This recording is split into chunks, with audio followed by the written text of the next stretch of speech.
Hello mga mamshi, so for today's video, magsasangag nga lang tayo ng baboy kasi low budget nga tayo mga mams. Wala tayong masyadong pambili ng panlawak sa mga rekado, kaya naman basic lang muna yung lulutuin natin. So ayan, nagpakulo na nga ako ng kasim mga mamshi, nilagyan ko lang siya ng konting tubig para lumambot pa siya. Tapos ito lang yung mga kailangan natin, yan, bawang, paminta, siling labuyo para sa usawan, ayan, tsaka syempre kailangan din natin ng suka. So habang pinapakuluan ko nga yung kasim mga mams, gumawa na ako ng suka, ayan.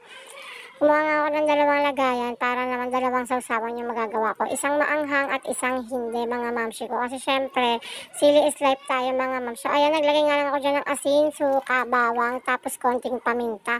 Nagiwalay nga rin ako mga mamshi kasi nga maglalagay tayo ng sili. Kasi bet ko kasi maanghang. Eh syempre, yung mga anak ko, hindi sila nagmamaanghang. Kaya naman, hiniwalayan ko na sila ng sausawan nila mga mamshi ko.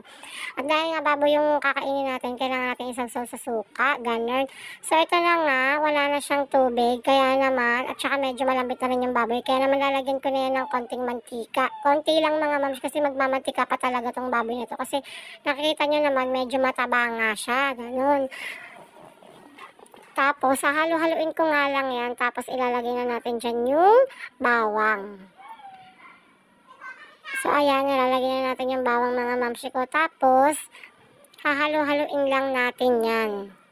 Wala na nga akong dinagdag na pampalasa dito mga mamsi kasi nilagyan ko na nga siya ng asin kanina, yung pinakuluan ko. Tapos ayan, nilagyan ko na lang din ng onting paminta tapos tinakpan ko na nga siya mga mamsi ko. Ayan na, kontian pa ako sa paminta kaya dinagdagan ko pa. Hindi mapakali ang mamsi nyo, diba? Dagdag ng paminta, ganun.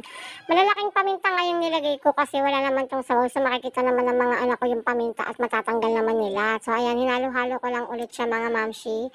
Tapos, maya-maya tatakpan na natin yan. Ang teknik nga sa ganitong pagluluto, tatakpan mo kasi nga nagpuputukan to, baka mamaya matalsikan kayo mga moms.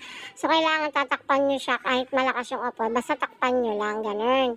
So, ayan, tinakpan ko na siya mga moms. Makikita nyo mamaya na magmamatika pa yan talaga ng sobra. So, hinalo-halo ko na nga yan. Tapos, yung mga pangatlong bukas ko, ayan, ganyan na nga siya mga moms. Medyo matoasted na siya. Tapos, nagmantika. So, tinakpan ko na nga at pinatay ko na yan mga moms. Ang ginawa ko nga, sinag ko lang yung kawali para naman yung karne, medyo tumagas pa yung mantika. Tapos nilagay ko nga siya sa strainer para naman tumulo pa yung pinakamantika niya mga mams. Kasi nga, Diyos ko, ang dami talagang mantika. Kasi, di ba, ang tabangan yung baboy. Kaya naman, in-strainer ko talaga siya para matanggal pa yung pinakamantika niya mga mamshi ko.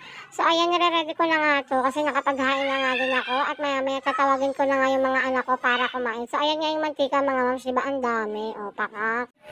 So, ayan na nga mga mams yung ating sinangag na baboy. Ayan. Kasim nga yung ginamit ko para medyo malambot yung karne mga mamshi ko. Tapos, ayan, nire-ready ko na rin yung suka. Siyempre ng akin, may sili mga mams. At ready na nga to. Maya-maya tatawagin ko na yung mga anak ko para naman sabay-sabay kami kumain. Yun lang mga mams. Thank you for watching.